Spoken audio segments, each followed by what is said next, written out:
What's up, guys? Good morning. It is another day here. It is move day here in South Fork, Colorado. We're going to be hitting the road today and heading over to Colorado Springs, Colorado.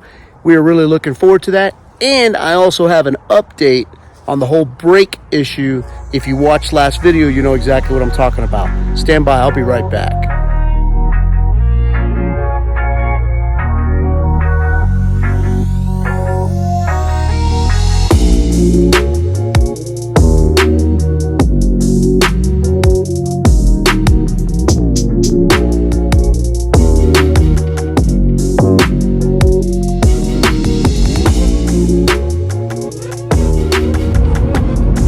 All right, so we are back on the road. As mentioned, today is a move day. We left South Fork, Colorado, en route to Colorado Springs, Colorado. We're going to be going through some mountains here. It's every drive that we've done so far here in Colorado has just been unbelievably beautiful.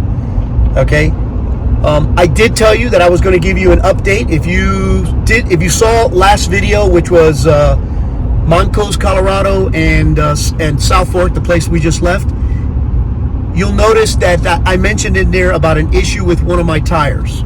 So I'm going to give you an update because I said I would. So after conversing with my buddy Vic, which, mind you, again, I'll thank him publicly. Great contact, excellent friend, a wealth of knowledge. You know, the fact that he's a certified mechanic helps a great deal. After conversing with him, and in a minute, I'm going to add his telephone number here for those of you guys that have any kind of questions that are out there that are avid RVers and got any mechanical questions. I'm going to put Vic's number here on the screen. Just kidding.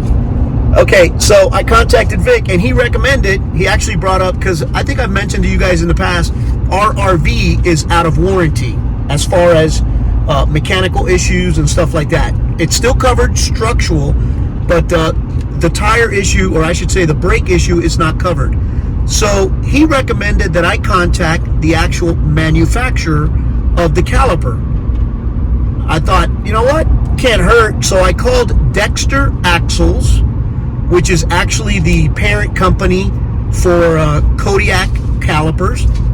They are based out of Texas, or actually the person that I called was out of Texas. Let me tell you, again, great company. They did not hesitate. They asked me simply the year of my unit. That's all they asked me. They didn't ask me for a VIN number. They didn't ask me for anything. They asked me for the year. Immediately, they told me, absolutely, the caliper is covered. I think it's got a 3 or 6 year warranty. I'm not sure, but I found them online. If you key in Kodiak caliper warranty, it'll pop right up. So the guy asked me for the next campground that we would be at, and he put it in the mail for us. So I'm getting a brand new caliper at no charge, covered under warranty, and I should be getting it not at this next campground that I'm at. I gave him another one just in case, so nothing happens in the mail. But that's the status report on that. So I got it for free or under warranty, and when I replace it, I might not videotape that.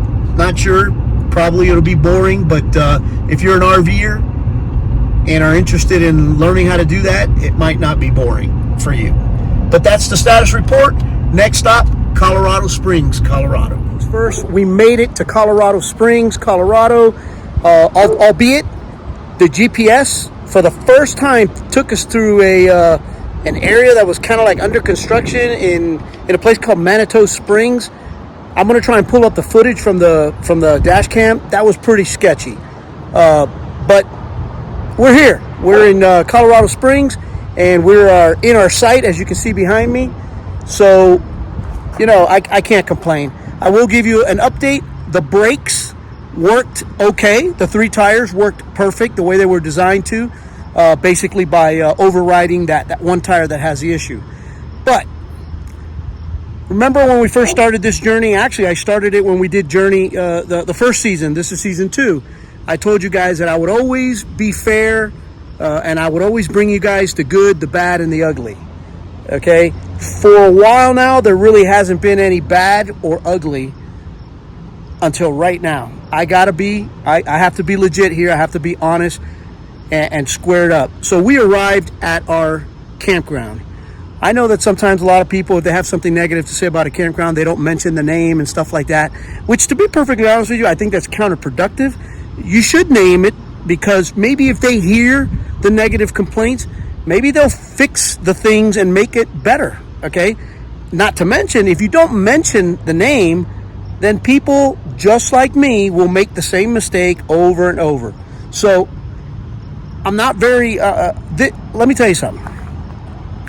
So it is the first time, season 1 and season 2, the first time that we are staying right now at a campground that, for lack of a better word, I would say pretty sketchy. Pretty sketchy. Now, I found these people on Good Sam. They are a Good Sam Club park.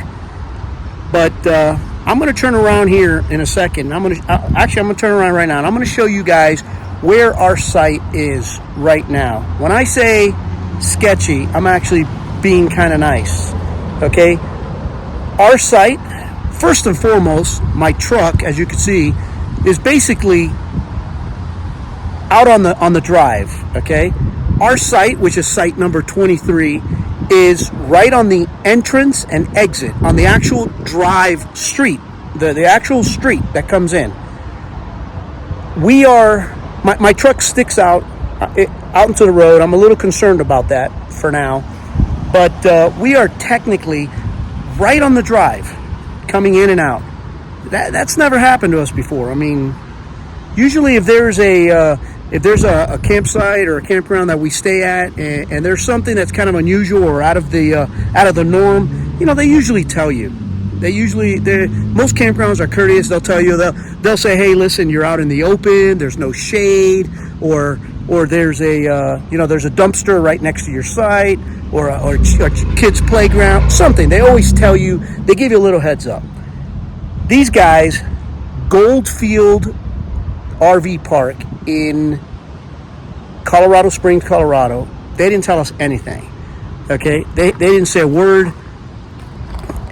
I mean, this site, I'm literally right on the road.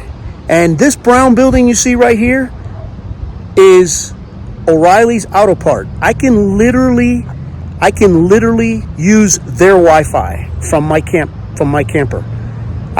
The good thing is, if I need anything, if I need some death fluid, I need anything, I just walk, 30, 40 yards, and I'm at O'Reilly's. And we're also right on Highway 24, which is the main drag coming in and out of Colorado Springs here. So there is a lot of road noise, as you can hear the motorcycle behind me right now. Road noise never really bothers us. We're from Florida. There's always a lot of road noise there, but this campground leaves a lot to be desired. That's all I'm going to say. I already mentioned the name once. I'm not going to do it again. But be warned, if you're coming here and you end up in one of these spots, you're basically in the O'Reilly's parking lot. Good morning, guys. It is another day here in Colorado Springs. It is actually day 2. We arrived yesterday. I gave you guys a little information about our arrival and the the campground, which actually got kind of interesting last night. I'll give you a bit about that in a minute. But first, today it is bright and early. It's 8 o'clock in the morning. I am riding solo today because I am handling a little bit of that reality that I always talk about. So I basically calculated where we would be at, by my mileage and stuff like that, in order to perform some maintenance on the truck, oil change, and it just so happens that Colorado Springs is where we were at. I didn't do too bad. I'm off by 700 miles. So that's actually not that bad, but I have an appointment this morning. I am off to a place called Phil Long Ford, which is 3 miles away from the campground, to get the maintenance done on the truck. And then after that, hopefully by the time I get back, Myrna will be up. After that, we're going to be doing a little bit of exploring. She's got an itinerary. I don't know exactly what we will be doing, but I will share it with you once we do that. But last night, very interesting, this campground. So remember, I showed you yesterday that I'm literally sitting right now, having the car warm up because it's kind of chilly this morning. I'm looking at the O'Reillys at midnight, 12 o'clock midnight. An 18-wheeler pulls up in here, backs in. I mean, literally, I'm what, 50 feet away from it, backs in here, and they start unloading stuff at midnight, which is funny because we were still awake. We were hanging out on our phones, and I kind of like looked over at Myrna, and we were like, what else could happen? It was it was just hilarious. You just can't help but smile. But even though we don't think this is a great campground, we're going to make the best of it. We're going to we got lemons. Let's make a little lemonade. But more on what we're going to do later on today in a little while. All right, so I am obviously back from running my chores, which was to get the oil change on the truck. And we headed out. To a place called Garden of the Gods. It's right here in Colorado Springs. It's actually like 3 miles from our campground. Very small park. Very, very small park. And today is a Wednesday, I believe. And it is extremely busy here. Extremely busy. There's a couple trails that we're going to do, which we're heading onto one right now. It's called Siamese Twins. Again, in Garden of the Gods. Small park, pretty, very busy though, very busy.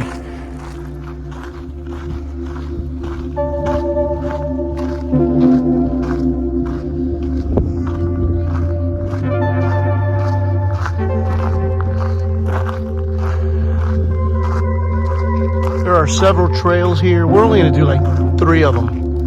Very, very small trails. The longest one is a 4-mile trail. But little background, the park is free to come in. I guess that's why it's busy. I saw a bunch of kids, must be a school field trip or summer camp. But all the trails basically look like this one.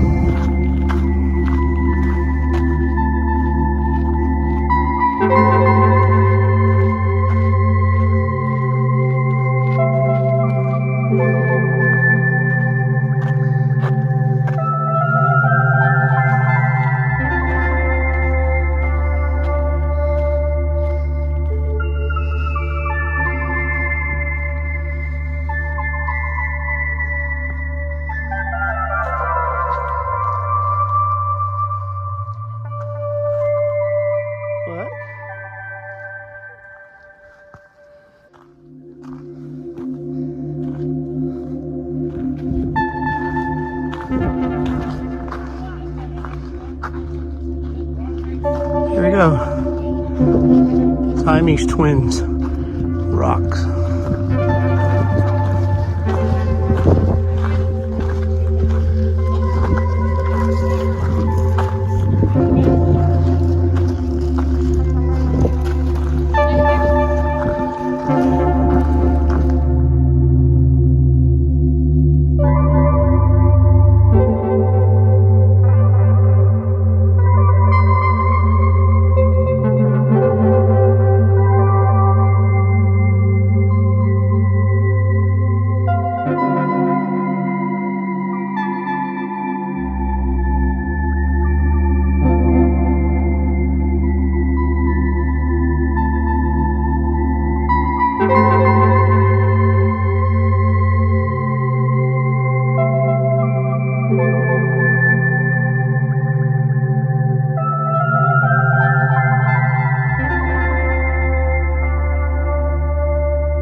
Good afternoon to everybody. Today is another day yet here in Colorado Springs, Colorado.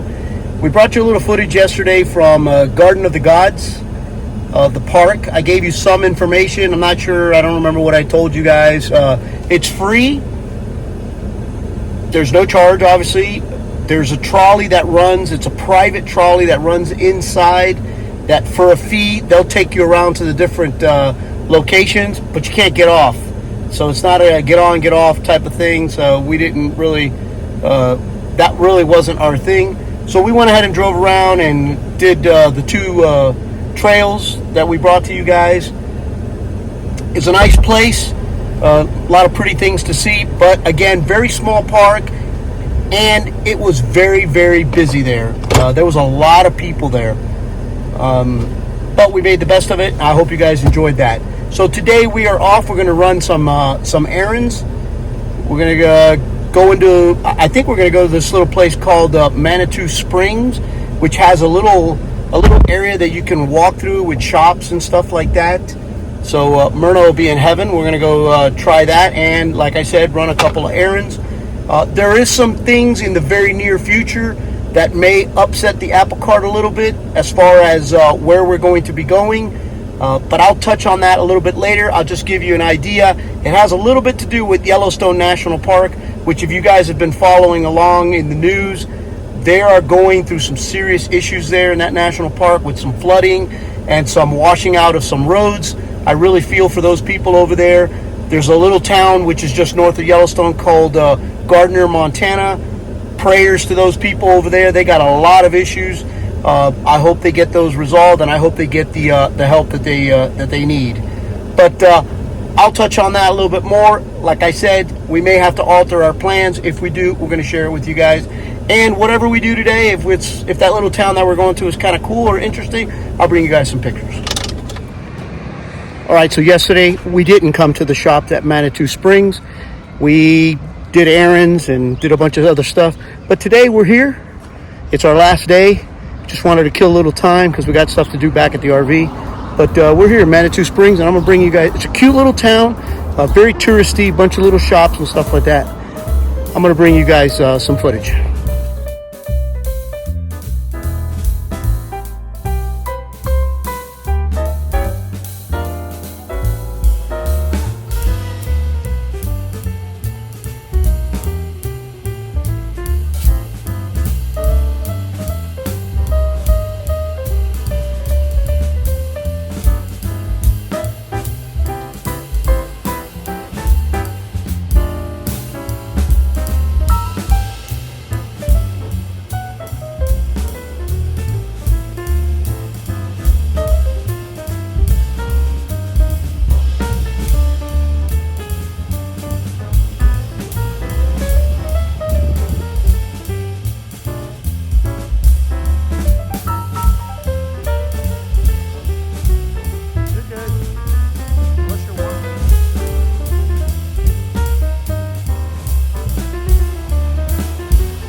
up, guys? So we are back from Manitou Springs. I hope you guys enjoyed the footage that I brought you. It's a quaint little town. It's actually pretty cool, but I gotta be totally honest with you guys. I am ready to blow this pop stand. I am ready to get out of here. Colorado Springs. Nothing against the town, but you know, like I mentioned, the campground leaves a lot to be desired. Every night here, with the O'Reillys across the ways here, it's like the movie My Cousin Vinny. You guys remember My Cousin Vinny? The part where the guy says, no, the train doesn't come by at 5 o'clock in the morning. It comes by at 10 before 4. Same thing every night, on clockwork. Tractor trailer pulls in, midnight, right at midnight. The whole air brakes going off, whatever. Just I'm ready. I'm ready to leave. Nothing. I'm not gonna say anything else about the campground. I'm just ready to go. And to add, in my opinion, a little insult to injury, dropped my phone today, and I cracked the screen right in the front, right on the front camera. And some of you know, or some of you can tell, that's all I got. You know, all the content that I create and I share with you guys is from my phone, and it's from the front camera, because that way I can see what I'm doing, what I'm saying, or whatever. But I cracked that. It is what it is. I'm gonna make the best of it, and we're gonna move on. So we are done. Colorado Springs. In the morning, we are packing, and we are heading out to Estes Park, which is just outside. We're going to be about a mile outside Rocky Mountains National Park. But as far as Colorado Springs is concerned, and this leg of the trip, it's a wrap.